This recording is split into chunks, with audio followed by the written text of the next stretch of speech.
नमस्कार आजिर आम ए आलोचना को स्वागत आम पाखरे आजी अच्छी किछि माने बहुत गुरुत्वपूर्ण सरकारी चिठी पत्र हाँ गोटे हला भारत सरकारंक शिक्षा मंत्रणालयर आउ गोटे आम ओडिशा स्कूल शिक्षा कार्यक्रम प्राधिकरण माने ओशेपार हाँ असेपा ता आजी आमे ए चिठी गुडी को टिके भल भावे देखिबा आ बुझिबा को चेष्टा करिबा जे ओडिसार स्कूल मानंकरे जो स्वच्छता पक्ष 2025 पालन हेबो हाँ आसंता सेप्टेम्बर रे हाँ सेप्टेम्बर रे तार पूरा योजनाटा कौन केमिति हेबो आउ एहार प्रकृत गुरुत्व कौन ठीक अच्छे चालंतु ताले एई विषय भीतर को जिबा अच्छा प्रथमे मते कहंतु एई स्वच्छता पक्ष कथाटा एटा प्रकृति रे कौन देखो एटा हेउछि गोटे जातीय स्तरर कार्यक्रम 15 दिन पई चले 15 दिन हाँ 15 दिनिया अभियान एथर सेप्टेम्बर 16 तारिख रु आरंभ होई कि सेप्टेम्बर 30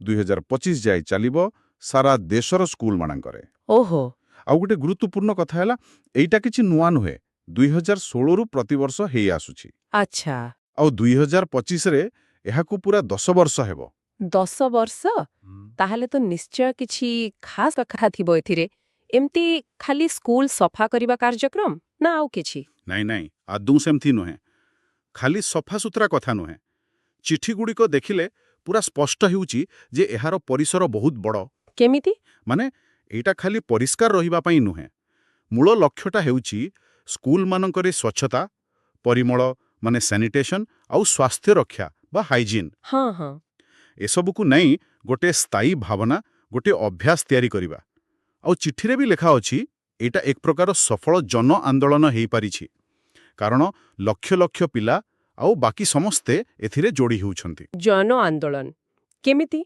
किए शामिल होउछन्ते एथिरे देखंतु एथिरे खाली पिला आउ सार दीदी नहंती तांको सहित पिलांको बापा मा माने अभिभावक आउ जो स्थानीय लोक माने अछंती गां लोक समस्तंको शामिल करिवार कथा उद्देश्य हैला स्वच्छताटाकू समस्ते निज दायित्व बोली भाबिबे गोटे सामूहिक काम भଳିया बुझिली एटा बहुत भल कथा अच्छा ताहेले आम ओडिसा रे एटाकू कार्यकारी करिबा पई कोन सब व्यवस्था हेछि ओडिसा रे मुख्यतः ओएसई सीपीए ए दायित्व नेछि सेमाने एबे निकटरे गोटे चिठी करिसंती हाँ आम पाखरे अछि से चिठीटा हाँ सेई चिठी रे सेमाने राज्यर सबु जिल्ला शिक्षा अधिकारी माने डीईओ सबु बीईओ ओएवीएस रो प्रिंसिपल आउ बाकी जेते सरकारी आउ अनुदान पाउथबा स्कूल अछि समस्तंकु हाँ समस्तंकु निर्देश देइछंती जे ए पक्षटाकू पूरा योजना अनुसारे पालन करिवे आउ एटा केंद्र सरकारकर शिक्षा मंत्रणालय आउ आम राज्य सरकारकर स्कूल और गणशिक्षा विभाग रो जो आगरु निर्देश थिला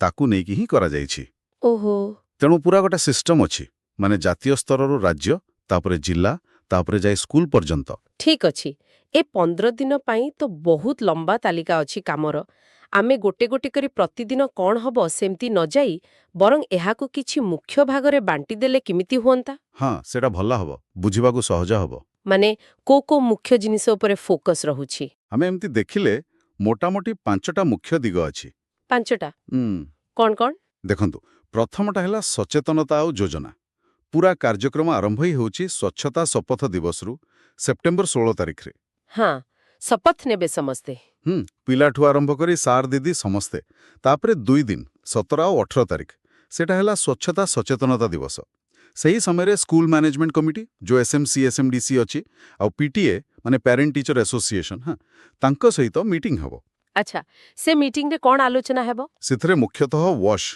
माने जल परिमल और स्वास्थ्य रक्षा पानी केमती बंचेबा वर्षा पानी संग्रह एसबु विषय रे कथाबार्ता हेबो और ता संगकू स्कूल परिसर रे जदि किछि ओलिया आवर्जना भंगा चेयर टेबुल खराब जिनस पत्र पड़िछि से सबको सफा करबा हाँ और विशेष करी जो सिंगल यूज प्लास्टिक माने थरे व्यवहार होतिबा प्लास्टिक सेटा को पूरा बंद करबा और स्कूल रो परिमल सुविधा माने टॉयलेट से सबु ठीक अछि कि नहीं देखिबा ए सबु पई योजना हेबो एक प्रकार मूलद्वार पकेबा भली आरंभरू बुझी माने आरंभरू ही समस्तंकु नेई कि और स्थिति देखिके आगु को बढ़िबा कथा भल्ल तापरे द्वितीय विषय कोन द्वितीयटा हैला परिवेश और समाज को नेकी एथिरे आसुची सबुज विद्यालय अभियान दिवस सेप्टेम्बर 19 तारिख रे सबुज विद्यालय माने गछ लगेइबा हाँ सेटा भी हे पारे କିନ୍ତୁ ମୁଖ୍ୟ ଫୋକସ୍ ହେଉଛି ଜଳ ସଂରକ୍ଷଣ ଆଉ ପ୍ଲାଷ୍ଟିକ୍ ବନ୍ଦ କରିବା ଉପରେ। ସେଦିନ ସ୍ଲୋଗାନ, ପୋଷ୍ଟର ଏସବୁ ମାଧ୍ୟମରେ ସଚେତନତା ବଢ଼ାଯିବ। ଆଉ ଗୋଟେ ମଜା କଥା ଏଥିରେ ଅଛି, ସବୁ ପିଲାଙ୍କୁ କୁହାଯିବ ଯେ ସେମାନେ ପ୍ରତିଦିନ ଅନ୍ତତଃ ଗୋଟେ ଲିଟର ପାଣି ବଞ୍ଚାଇବାକୁ ଚେଷ୍ଟା କରିବେ। ବାଃ, ଏଇଟା ବହୁତ ଭଲ ଆଇଡିଆ। ହଁ, ତାପରେ ଯୋଉ ୱିକେଣ୍ଡ ଆସୁଛି, ମାନେ ଶନିବାର ରବିବାର, ସେପ୍ଟେମ୍ବର 20-21, ସେଦିନ ହେଉଛି ସାମୁଦାୟିକ ସମ୍ପୃକ୍ତି ଦିବସ। ମାନେ ଗାଁକୁ ଯିବେ? ହଁ, ସାର୍ ଦିଦି ଆଉ ପିଲାମାନେ ପାଖ ଗାଁକୁ ଯାଇ ଲୋକଙ୍କ ସହ କଥା ହେବେ। କୋଉ ବିଷୟରେ? ନା ଟଏଲେଟ୍ ବ୍ୟବହାର କରିବା କେତେ ଜରୁରୀ, ଅଳିଆ କେମିତି ଠିକ୍ସେ ପକେଇବା, ଆଉ ପାଣି ଅଯଥା ନଷ୍ଟ ନ କରିବା, ଏସବୁ ବିଷୟରେ। ଏଇଟା ହେଲା ସ୍କୁଲର କଥାକୁ ସମାଜ ଭିତରକୁ ନେଇଯିବାର ଗୋଟେ ଚେଷ୍ଟା। ହଁ, ଏଇଟା ତ ନିଶ୍ଚୟ ଦରକାର, କାରଣ ସ୍ୱଚ୍ଛତା ଖାଲି ସ୍କୁଲ ଭିତରେ ରହିଲେ ତ ହବନି। ଆଚ୍ଛା, ତୃତୀୟ ବିଷୟବସ୍ତୁ? ତୃତୀୟରେ ଆସୁଛି ବ୍ୟକ୍ତିଗତ ସ୍ୱଚ୍ଛତା ଆଉ ସ୍ୱାସ୍ଥ୍ୟ। ଏଇଟା ବି ବହୁତ ଗୁରୁତ୍ୱପୂର୍ଣ୍ଣ। ଏଥିପାଇଁ ହାତ ଧୁଆ ଦିବସ ଅଛି, ସେପ୍ଟେମ୍ବର 22 ଆଉ 23 ତାରିଖରେ। ଓହୋ, 2 ଦିନ। ହଁ, କାରଣ ଏଇଟା ବହୁତ ଜରୁରୀ। ସେଦିନ ସାବୁନରେ ହାତ ଧୋଇବାର ଠିକ୍ ଉପାୟ କ'ଣ, କେତେବେଳେ ଧୋଇବା ନିହାତି ଦରକାର, ମାନେ ଖାଇବା ଆଗରୁ, ଟଏଲେଟ୍ ଯିବା ପରେ, ଏସବୁ ବିଷୟରେ ପିଲାଙ୍କୁ ଶିଖାଯିବ। ଆଉ ଗୋଟେ କଥା, ଯୋଉ ଦିବ୍ୟାଙ୍ଗ ପିଲାମାନେ ଅଛନ୍ତି, ତାଙ୍କ ପାଇଁ ପିଇବା ପାଣି ଜାଗାକୁ ଯିବା ବା ଟଏଲେଟ୍ ଯିବା କେତେ ସହଜ, ସେଇଟା ବି ଯାଞ୍ଚ କରାଯିବ। ବହୁତ ଭଲ। ତାପରେ ଆସୁଛି ବ୍ୟକ୍ତିଗତ ସ୍ୱଚ୍ଛତା ଦିବସ, ସେପ୍ଟେମ୍ବର 26ରେ। ସେଦିନ ନଖ କାଟିବା, ପ୍ରତିଦିନ ଗାଧୋଇବା, ସଫା ଡ୍ରେସ୍ ପିନ୍ଧିବା, ଏଣେତେଣେ ଛେପ ନ ପକେଇବା। ହଁ, ଆଉ ଏବେ ମାସ୍କ ପିନ୍ଧିବା, କାଶିଲେ ଛିଙ୍କିଲେ ମୁହଁ ଘୋଡ଼େଇବା, ଏସବୁ। ଏକଦମ। ଆଉ ଦିନକୁ 2 ଥର ଦାନ୍ତ ଘଷିବାର ମହତ୍ତ୍ୱ କ'ଣ, ସେସବୁ ବିଷୟରେ ପିଲାଙ୍କୁ ବୁଝାଯିବ। ଏଇଟା ସିଧା ସିଧା ପିଲାଙ୍କର ଦେହପା ସହିତ ଜଡ଼ିତ। ହଁ, ଏଇ ଅଭ୍ୟାସଗୁଡ଼ିକ ତ କୋଭିଡ ପରେ ଆହୁରି ବେଶି ଜରୁରୀ ହେଇଯାଇଛି। ଆଚ୍ଛା, ଚତୁର୍ଥରେ କ'ଣ ଅଛି? ଚତୁର୍ଥରେ ହେଲା ପିଲାଙ୍କ ନିଜର ଅଂଶଗ୍ରହଣ ଆଉ ସେମାନଙ୍କର ଯୋଉ କ୍ରିଏଟିଭିଟି ଅଛି, ତାକୁ ଦେଖେଇବା। ସ୍ୱଚ୍ଛତା ଅଂଶଗ୍ରହଣ ଦିବସ ଅଛି ସେପ୍ଟେମ୍ବର 24 ଆଉ 25ରେ। ଏଥିରେ କ'ଣ ହବ? ଏଥିରେ ଜିଲ୍ଲା, ବ୍ଲକ ବା କ୍ଲଷ୍ଟର ଲେଭେଲରେ କମ୍ପିଟିସନ୍ ହବ। ଯେମିତି ରଚନା, ସ୍ଲୋଗାନ ଲେଖା, ବକ୍ତୃତା, କୁଇଜ୍, ଡ୍ରଇଂ। ଓହୋ, ନାଟକ, ମଡେଲ ତିଆରି ବି? ହଁ, ସେସବୁ ବି। ତାପରେ 27 ତାରିଖରେ ସ୍ୱଚ୍ଛତା ବିଦ୍ୟାଳୟ ପ୍ରଦର୍ଶନୀ ଦିବସ। ସେଦିନ ପିଲାମାନେ ଯାହା ସବୁ ତିଆରି କରିଥିବେ ସ୍ୱଚ୍ଛତାକୁ ନେଇକି, ସେସବୁର ପ୍ରଦର୍ଶନୀ ହବ। ଏକଦମ। ଆଉ ଅଳିଆ ଜିନିଷରୁ କିଛି ଭଲ ଜିନିଷ, ମାନେ ୱେଷ୍ଟ ଟୁ ଆର୍ଟ, ସେଇଟା କରିବା ପାଇଁ ବି ପ୍ରୋତ୍ସାହନ ଦିଆଯିବ। ଏଇଟା ଦ୍ୱାରା ପିଲାଙ୍କର ଆଗ୍ରହ ବଢ଼ିବ ଆଉ ତାଙ୍କ ଭିତରେ ଥିବା ଟ୍ୟାଲେଣ୍ଟ ବି ବାହାରକୁ ଆସିବ। ବହୁତ ବଢ଼ିଆ। ଆଉ ଶେଷରେ ପଞ୍ଚମ କଥାଟା କ'ଣ? ପଞ୍ଚମ ଆଉ ଶେଷଟା ହେଲା ଯୋଜନାବଦ୍ଧତା ଆଉ ସ୍ୱୀକୃତି, ମାନେ ରେକଗ୍ନିସନ୍। ସ୍ୱଚ୍ଛତା କାର୍ଯ୍ୟ ଯୋଜନା ଦିବସ ଅଛି ସେପ୍ଟେମ୍ବର 28-29ରେ। ସେଦିନ ସ୍କୁଲର ଯୋଉ ସ୍ୱଚ୍ଛତା ଆକ୍ସନ୍ ପ୍ଲାନ୍ ଅଛି, ସେ ବିଷୟରେ ଏସ୍ଏମ୍ସିଡି, ଏସ୍ଏମ୍ସି, ବାପମା ଆଉ ଗାଁ ଲୋକଙ୍କୁ ଜଣାଯିବ। ଆଉ ଗୋଟେ କଥା, ଯୋଉ ବାଲ ସଂସଦ କିମ୍ବା ସ୍କୁଲ କ୍ୟାବିନେଟ୍ ଅଛି, ହଁ, ପିଲାଙ୍କର ଯୋଉ କମିଟି ଥାଏ। ହଁ, ତାଙ୍କ ସହିତ ବି ଆଲୋଚନା କରାଯିବ। ସ୍ୱଚ୍ଛତା ପକ୍ଷରେ ଆଉ କ'ଣ ନୂଆ କାମ କରାଯାଇପାରିବ, ସେମାନଙ୍କର ମତାମତ ନିଆଯିବ। ଆଉ ସବା ଶେଷରେ 30 ତାରିଖରେ ପୁରସ୍କାର ବିତରଣ ଦିବସ। ପୁରା ପକ୍ଷ ଭିତରେ ଯେତେ କମ୍ପିଟିସନ୍ ହେଇଥିବ, ସେଥିରେ ଯେଉଁମାନେ ଭଲ କରିଥିବେ ତାଙ୍କୁ ପୁରସ୍କାର ଦିଆଯିବ। ଆଚ୍ଛା। ଏହାଦ୍ୱାରା ଗୋଟେ ଏନକରେଜମେଣ୍ଟ ମିଳିବ ଆଉ କାମଟା ଆଗକୁ ବଢ଼ିବ। ବାଃ, ଏମିତି ଭାଗ ଭାଗ କରି ଦେଖିଲେ ପୁରା କାର୍ଯ୍ୟକ୍ରମର ଗୋଟେ ବହୁତ ସ୍ପଷ୍ଟ ଚିତ୍ର ମିଳିଯାଉଛି। ଏଟା ଖାଲି ଗୋଟେ ଲିଷ୍ଟ ନୁହେଁ, ପୁରା ଗୋଟେ ଭାବିଚିନ୍ତି କରାଯାଇଥିବା ଯୋଜନା। ଏହା ସାଙ୍ଗକୁ ଆମ ଓଡ଼ିଶା ପାଇଁ ଆଉ କିଛି ସ୍ୱତନ୍ତ୍ର ବ୍ୟବସ୍ଥା ଅଛି କି? ହଁ, ଅଛି, ନିଶ୍ଚୟ ଅଛି। OACPR ଯୋଉ ଚିଠିଟା ଅଛି, ସେଥିରେ କିଛି ଓଡ଼ିଶା ପାଇଁ ନିର୍ଦ୍ଦିଷ୍ଟ କଥା ଲେଖା ଅଛି। କ'ଣ ସେଗୁଡ଼ିକ? ପ୍ରଥମ କଥା ହେଲା, ଜିଲ୍ଲା ସ୍ତରରେ ଏଇ ସବୁ କାମ ଠିକ୍ସେ ଚାଲିଛି କି ନେଇ ଦେଖିବା ପାଇଁ ADEO ସ୍କିମ୍, ମାନେ ଅତିରିକ୍ତ ଜିଲ୍ଲା ଶିକ୍ଷା ଅଧିକାରୀ ଯୋଜନା, ସେ ନୋଡାଲ ଅଫିସର ରହିବେ। ଓହୋ, ତଦାରଖ ପାଇଁ ଜଣେ ଦାୟିତ୍ୱରେ ରହିବେ। ହଁ, ଆଉ ଦ୍ୱିତୀୟରେ ସ୍କୁଲ ଲେଭେଲରେ ଯୋଉ ଖର୍ଚ୍ଚ ହବ, ସେଥିପାଇଁ ସ୍କୁଲମାନଙ୍କୁ ଯୋଉ କମ୍ପୋଜିଟ୍ ସ୍କୁଲ ଗ୍ରାଣ୍ଟ ମିଳେ, ହଁ ହଁ। ସେଥିରୁ ସେମାନେ ବେଶୀରେ ବେଶୀ 10% ଯାଏଁ ଏଇ କାମ ପାଇଁ ଖର୍ଚ୍ଚ କରିପାରିବେ ବୋଲି କୁହାଯାଇଛି। ଆଚ୍ଛା, ତେବେ ଖର୍ଚ୍ଚ ପାଇଁ ବି ବ୍ୟବସ୍ଥା ଅଛି। ହଁ, ଆଉ ଜିଲ୍ଲା ସ୍ତରରେ ଯୋଉ ଡକୁମେଣ୍ଟେସନ୍, ମନିଟରିଂ ଏସବୁ ହବ, ସେ ଖର୍ଚ୍ଚଟା MMIR ହେଡ୍ରୁ କରାଯିବ। ବୁଝିଲି। ଆଉ ସବୁଠୁ ବଡ଼ କଥା, ସେପ୍ଟେମ୍ବର ଶେଷ ବେଳକୁ ତ ଆମର ଏଠି ଦୁର୍ଗାପୂଜା ଛୁଟି ହେଇଯାଏ। ସେତେବେଳେ ତ ସ୍କୁଲ ବନ୍ଦ ଥିବ, ତା ପାଇଁ କିଛି ବ୍ୟବସ୍ଥା? ହଁ, ଏଇଟା ବହୁତ ଭଲ ପଏଣ୍ଟ। ଆଉ ସେଇଟାକୁ ବି ଧ୍ୟାନ ଦିଆଯାଇଛି। ଓସିପା ଚିଠିରେ ପୁରା ସଫା ସଫା ଲେଖା ଅଛି। କଣ ଲେଖା ଅଛି? ଲେଖା ଅଛି ଯେ ଯେହେତୁ ସେପ୍ଟେମ୍ବର ଶେଷ ସପ୍ତାହରେ ପୂଜା ଛୁଟି ପାଇଁ ସ୍କୁଲ ବନ୍ଦ ରହିପାରେ, ସେଥିପାଇଁ ଯୋଉ 28, 29 ଆଉ 30 ତାରିଖର କାମ ଥିଲା, ହଁ। ସେଗୁଡାକୁ ଆଗରୁ ମାନେ ସେପ୍ଟେମ୍ବର 27 ତାରିଖ ଶନିବାର ଦିନ ହିଁ ମିଶେଇକି କରିଦେଇପାରିବେ। ଓହୋ, ବହୁତ ବଢିଆ ବ୍ୟବସ୍ଥା। ସେମିତି ଆଉ ଗୋଟେ କଥା, ସେପ୍ଟେମ୍ବର 21 ତାରିଖଟା ରବିବାର ପଡୁଛି, ତ ସେଦିନର କାମଟାକୁ ବି ତା ଆଗ ଦିନ ମାନେ 20 ତାରିଖ ଶନିବାର ଦିନ ମିଶେଇ କରିବାକୁ କୁହାଯାଇଛି।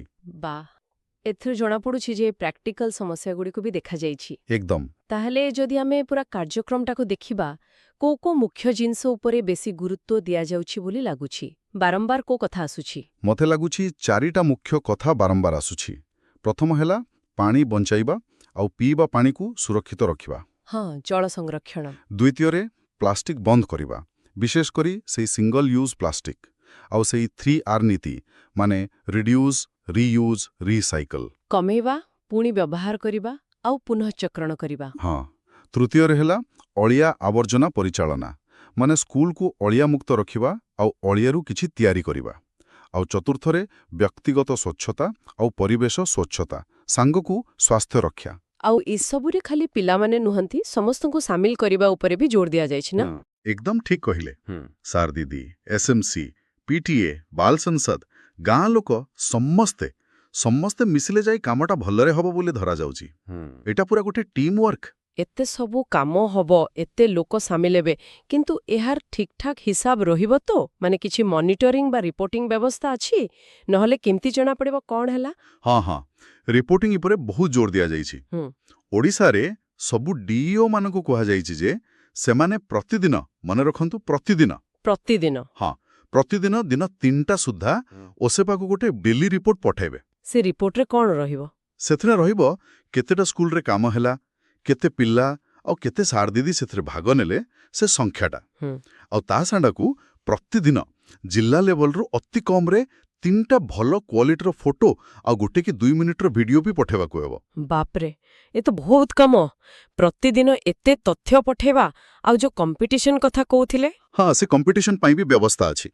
ପ୍ରତି ଜିଲ୍ଲାରୁ ଯୋଉ ବେଷ୍ଟ 3ଟା ଏଣ୍ଟ୍ରି ହବ, ମାନେ ଭଲ ଚିତ୍ର, ଭଲ ରଚନା ବା ସ୍ଲୋଗାନ, ସେଗୁଡକୁ ବାଛିକି ରାଜ୍ୟ ଅଫିସକୁ, ମାନେ ଏସ୍ପିଓ, ଓଏସ୍ଏପାକୁ ପଠାଯିବ। ଆଉ ସେ ଏଣ୍ଟ୍ରି ସାଙ୍ଗରେ ପିଲାର ନାଁ, ସ୍କୁଲର ୟୁଡିଆଇ ସ୍କୋଡ୍, କ୍ଲାସ୍, ବ୍ଲକ, ଜିଲ୍ଲା, ମୋବାଇଲ ନମ୍ବର ଏସବୁ ବି ଦେବାକୁ ପଡ଼ିବ। ଏହାଦ୍ୱାରା ଜାତୀୟ ସ୍ତରରେ ପୁରସ୍କାର ପାଇଁ ବଛାବଛି କରିବାରେ ସୁବିଧା ହେବ ବୋଧେ? ହଁ, ସେଇଆ ହିଁ ଉଦ୍ଦେଶ୍ୟ। ଏ ତ ଗଲା ଆମ ରାଜ୍ୟ କଥା। ଜାତୀୟ ସ୍ତରରେ ଏତେ ରାଜ୍ୟରୁ ଏତେ ତଥ୍ୟ ଆସିବ, ସେଗୁଡାକୁ କେମିତି ଏକାଠି କରାଯିବ? ଦେଖନ୍ତୁ, ଜାତୀୟ ସ୍ତରରେ ଭାରତ ସରକାରଙ୍କର ଶିକ୍ଷା ମନ୍ତ୍ରଣାଳୟ ଗୋଟେ ଗୁଗଲ ଟ୍ରାକର ବ୍ୟବହାର କରୁଛନ୍ତି। Google tracker? ହଁ, ସବୁ ରାଜ୍ୟ ଓ କେନ୍ଦ୍ରଶାସିତ ଅଞ୍ଚଳକୁ କୁହାଯାଇଛି ଯେ ସେମାନେ ପ୍ରତିଦିନ ସନ୍ଧ୍ୟା 7ଟା ସୁଦ୍ଧା କେତେ ସ୍କୁଲ, କେତେ ପିଲା ଭାଗ ନେଲେ, କଣ କାମ ହେଲା, ତାର ଫଟୋ, ଭିଡିଓ ଏସବୁ ସେଇ ଟ୍ରାକରରେ ଆଉ ଗୋଟେ ନିର୍ଦ୍ଦିଷ୍ଟ ଗୁଗଲ ଡ୍ରାଇଭ୍ ଲିଙ୍କରେ ଅପଲୋଡ କରିବେ। ଓହୋ। ଗୋଟେ ଇମେଲ ଆଇଡି ବି ଦିଆଯାଇଛି ସେଥିପାଇଁ, swachhatapokhwada2025@gmail.com। ସେଇ ମାଧ୍ୟମରେ ଲିଙ୍କ ମିଳିବ। ଆଉ ଏଇ ଡାଟା ଅପଲୋଡ କରିବା କାମଟା ସେପ୍ଟେମ୍ବର 14ରୁ ଆରମ୍ଭ ହୋଇ ଅକ୍ଟୋବର 5 ଯାଏଁ ଚାଲିବ। ମାନେ ପକ୍ଷ ସରିବାର 5 ଦିନ ପରେ ବି? ହଁ, ଯାହାଫଳରେ ଜଳଶକ୍ତି ମନ୍ତ୍ରଣାଳୟ ପାଖରେ ସବୁ ତଥ୍ୟ ପହଞ୍ଚିଯିବ ଆଉ ସେମାନେ ଗୋଟେ ପୁରା ରିପୋର୍ଟ ବନେଇ ପାରିବେ। ପ୍ରତି ରାଜ୍ୟରେ ଏଥିପାଇଁ ଜଣେ ନୋଡାଲ ଅଫିସର ବି ଅଛନ୍ତି। ବୁଝିଲି। ତାମାନେ ରିପୋର୍ଟିଂ ସିଷ୍ଟମଟା ବେଶ ପକ୍କା ଆଉ ପୁରା ଟେକ୍ନୋଲୋଜି ବ୍ୟବହାର କରିକି କରାଯାଇଛି। କିନ୍ତୁ ଗୋଟେ ପ୍ରଶ୍ନ ଆସୁଛି ମନକୁ। ହଁ, କୁହନ୍ତୁ। ଏଇ ଯୋଉ 15 ଦିନ ଏତେ ଜୋରସୋରରେ କାମ ହେବ, ତାପରେ କଣ? ଏଇଟା କଣ ଖାଲି ବର୍ଷକୁ ଥରେ ଏମିତି ଗୋଟେ ଇଭେଣ୍ଟ ହେଇକି ରହିଯିବ? ଏଟା ହେଉଛି ସବୁଠୁ ଗୁରୁତ୍ୱପୂର୍ଣ୍ଣ ପ୍ରଶ୍ନ। ଆଉ ଖୁସିର କଥା ଯେ ଭାରତ ସରକାରଙ୍କ ଚିଠିରେ ଏଇ କଥାଟା ଉପରେ ବିଶେଷ ଭାବେ କୁହାଯାଇଛି। କଣ କୁହାଯାଇଛି? ସେଥିରେ ପୁରା ସ୍ପଷ୍ଟ ଭାବେ ଲେଖା ଅଛି ଯେ ସ୍କୁଲମାନଙ୍କୁ କେବଳ ଏଇ ପକ୍ଷ ସମୟରେ ନୁହେଁ, ବରଂ ବର୍ଷ ସାରା, ଅଲ୍ ଇୟର ରାଉଣ୍ଡ, ସ୍ୱଚ୍ଛତା ଆଉ ପରିମଳ କାମଗୁଡ଼ିକୁ ଜାରି ରଖିବା ପାଇଁ ଏନକରେଜ କରାଯାଉଛି। ଲକ୍ଷ୍ୟ ହେଉଛି ଏଇଟା ଯେମିତି ଖାଲି 15 ଦିନର ଗୋଟେ ଘଟଣା ନ ହେଇ ସ୍କୁଲର ପ୍ରତିଦିନର କାମ ଆଉ ସ୍କୁଲର ଯୋଉ କଲଚର ଅଛି ତାର ଗୋଟେ ଅଂଶ ହେଇଯାଉ। ମାନେ ଏକ ଅଭ୍ୟାସରେ ପରିଣତ ହଉ। ଏକଦମ। ଏହା ଏକ ଅଭ୍ୟାସ ହେବା ଦରକାର, ସ୍ଥାୟୀ ଭାବରେ। ବେଶ, ତାହେଲେ ଆଜି ଆମେ ଯାହା ଆଲୋଚନା କଲେ ସେଥିରୁ ବୁଝା ପଡ଼ିଲା ଯେ ସ୍ୱଚ୍ଛତା ପକ୍ଷ 2025 ଖାଲି ଗୋଟେ ସଫାଇ ଅଭିଯାନ ନୁହେଁ, ଏଟା ଗୋଟେ ବହୁତ ବଡ଼ ପୁରା ଯୋଜନାବଦ୍ଧ ଜାତୀୟ କାର୍ଯ୍ୟକ୍ରମ 10ମ ବର୍ଷ ପାଳନ ହେବ। ହଁ ଏଥିରେ ସ୍ୱଚ୍ଛତାର ସବୁ ଦିଗକୁ ଛୁଆଁଯାଇଛି। ନିଜର ସଫାସୁତରା, ପରିବେଶ, ପାଣି ବଞ୍ଚେଇବା, ପ୍ଲାଷ୍ଟିକ୍ ବନ୍ଦ କରିବା, ଅଳିଆ ପରିଚାଳନା ସବୁ। ପିଲା, ସାର୍, ଦିଦି, ବାପା ମା, ସମାଜ ସମସ୍ତଙ୍କୁ ସାମିଲ କରିବା କଥା ଆଉ ରିଅଲ୍ ଟାଇମ୍ରେ ଡାଟା ଏକାଠି କରିବା, ରିପୋର୍ଟ କରିବା ଉପରେ ବି ବହୁତ ଗୁରୁତ୍ୱ। ହଁ ଆଉ ଆମ ଓଡ଼ିଶାରେ ପୂଜା ଛୁଟି ଭଳି ସ୍ଥାନୀୟ କଥାକୁ ବି ଧ୍ୟାନ ଦେଇ କାର୍ଯ୍ୟକ୍ରମରେ ଫ୍ଲେକ୍ସିବଲ୍ କରାଯାଇଛି।